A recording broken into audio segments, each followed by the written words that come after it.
The town of Ravenswood lay shrouded in an eternal mist, its residents trapped in a never-ending cycle of forgetfulness. Every morning, the sky would slowly brighten, casting an otherworldly glow over the deserted streets. The only sound was the distant hum of the town's water treatment plant, a haunting melody that echoed through the silence. The buildings stood like skeletal sentinels, their windows like empty eyes staring back at the inhabitants. The streets were lined with parked cars, their headlights extinguished, leaving only the faint glow of their dashboard clocks to guide the lost souls. It was as if time itself had been severed from the town, leaving only the present moment.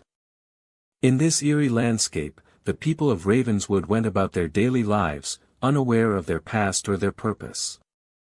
They moved with a numb detachment, their faces pale and expressionless, like puppets devoid of strings. The air was heavy with the scent of damp earth and decaying leaves, a reminder of the transience of life.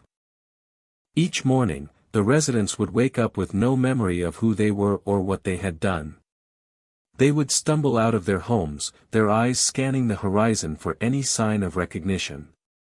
The town's diner, a dingy institution that served as the town's central hub, would be filled with the murmur of hushed conversations and the clinking of cups. The waitress, a gaunt woman with sunken eyes, would take their orders with a detached smile, her voice a monotone drone that seemed to lull the patrons into a state of hypnotic submission. The coffee was always black, the only thing that seemed to stir any sense of consciousness in the townspeople. As the day wore on, the fog would clear, revealing glimpses of the town's past, but the memories would vanish as quickly as they appeared. Rumors began to circulate about a young woman, Emily, who claimed to remember fragments of her past life. She would whisper tales of a life before Ravenswood, of love and loss, of tragedy and heartache. But her stories were always fragmented, like pieces of a puzzle that refused to fit together. As the days passed, Emily's memories grew stronger, and with them, a sense of unease settled over the town. People began to watch her, their eyes narrowing with suspicion, their whispers growing louder. The air seemed to thicken with tension, like a storm gathering on the horizon. One fateful morning, Emily vanished. Her apartment was found empty, her belongings scattered, her bed still warm from the previous night's slumber. The townspeople were left to wonder if she had finally succumbed to the forgetfulness that had consumed them all. A search party was formed, combing the streets, questioning the residents, but every face was a blank slate, every answer a whispered nothingness. The fog rolled in, shrouding the town in an impenetrable veil of secrecy. In the midst of the chaos, a figure emerged from the shadows. It was Emily, her eyes sunken, her skin pale, but a glimmer of recognition flickered in her gaze.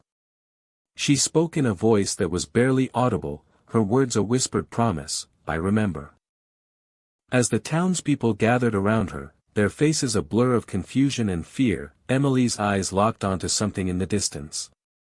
Her gaze followed the line of a street, the glint of a car's headlights, and the town's water treatment plant.